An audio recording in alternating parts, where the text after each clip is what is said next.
when you're someone like me from the Midwest who has moved, I've worked in Cedar Rapids, Iowa, Dayton, Ohio, Baltimore, and Atlanta, Georgia at CNN. And the lacrosse thing, I had no knowledge of what that was at all. But it's like anything else, you adapt or die. And I've come to have a great appreciation for the game. And I used to have on as a guest on my radio show on a regular basis, Dave Petramala. And I used to love to ask him some basic questions about the game to get sort of an expert to explain a lot of the strategies that go on. And I learned a lot just from having Dave on the show. It does remind me, in my first job in television in Cedar Rapids, Iowa, if anyone's familiar at all with the state of Iowa, wrestling is the biggest thing they do. And I'll never forget, and there are two stories about being in Iowa. One, first high school wrestling match. I'm like, kids wrestling. And I used to have to shoot my own video back then. So I walk in with the camera, I'm like, I'm gonna get video of kids wrestling. So I'm in the gym and it's packed. I'm like, am I in the right place? Because when I was in high school, friends and family showed up, if that, for wrestling matches. The lights go out.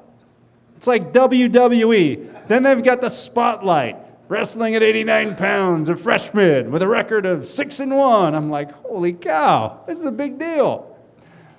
Fast forward, University of Iowa, Dan Gable, Iowa State wrestling match at Carvo Hawkeye Arena, 15,000 people.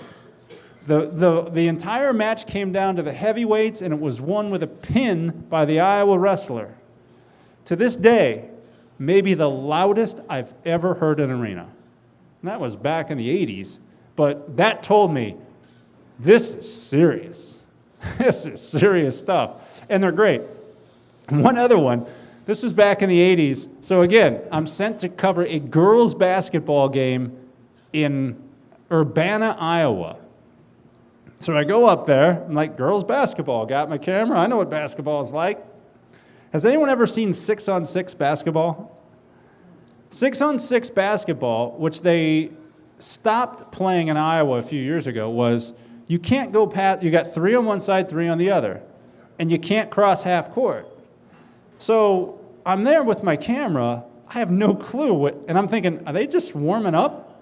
Why are they warming up together, like kind of against one another? And I look up and the clock's ticking and they're keeping score. I'm like, this is different. So yeah, you go to different places and you go, okay, I better figure this one out.